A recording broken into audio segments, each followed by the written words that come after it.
Alors avant qu'on arrive vraiment à la dépollution, il y a effectivement donc ta première ascension de l'Everest, donc 8848. Bon, j'imagine que c'est un souvenir qui est indélébile dans ta vie, très important.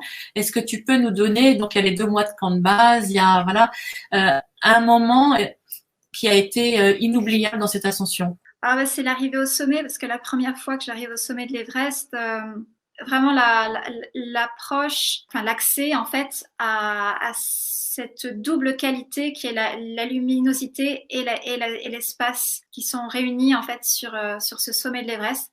Donc un espace lumineux. Ça, c'est inoubliable. Alors, tu as juste évoqué tout à l'heure les 2 mois d'attente au camp de base. En fait, dans le livre, il y a tout un chapitre sur le camp de base. C'est vraiment une ville. C'est 2 mois avec plein de pays différents. Il y a les nationalités qui picolent, les nationalités qui regardent des films. On imagine, on n'imagine pas du tout ça. On imaginait quelque chose de beaucoup plus sportif. Et toi, tu es avec ta tante un petit peu à part et tu médites, tu dénotes un petit peu.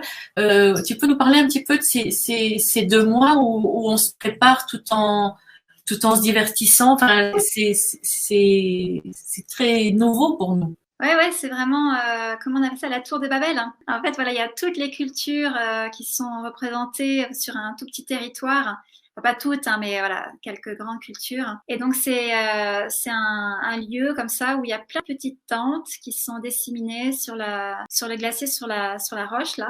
Et donc, chacun vit son quotidien avec ses habitudes, hein, parce qu'en fait, l'humain, il n'arrive pas à se défaire si facilement de ses habitudes. Donc, là où il va, il amène son fromage, sa vodka, ses soupes miso. Voilà, ça fait la fête, ça regarde des films. Et puis, ça fume beaucoup de clopes aussi. Voilà, donc ça, c'est plutôt du côté chinois ou tibétain. Et les Chinois et Tibétains aussi, ils jouent beaucoup de jeux d'argent. Donc, ouais, c'est une petite reproduction de nos quotidiens à très haute altitude, hein, avec cette particularité, voilà, qu'on est tous avec des pays et des cultures différentes les uns à côté des autres. Donc moi, en ce qui me concerne, j'étais plus un isolement, en fait. Je cherchais toujours à m'isoler. J'avais une petite tente à part.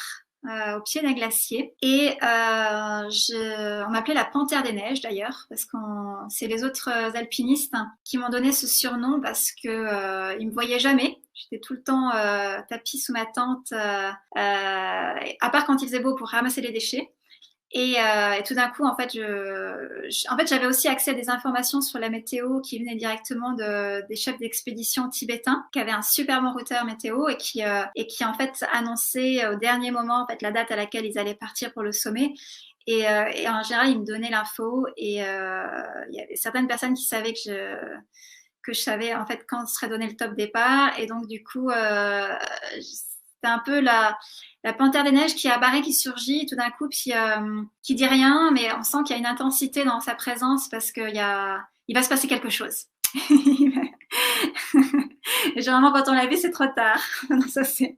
Alors, comme dernière question, je te demanderais bien de nous parler un petit peu d'une technique dont tu t'es beaucoup servi, dont tu nous as un tout petit peu parlé, qui est le donner-recevoir. Parce que tu expliques là qu'en fait, en Occident, tu es peut-être un peu gêné dans les relations. Qu'est-ce que l'autre me donne? Qu'est-ce que je lui rends?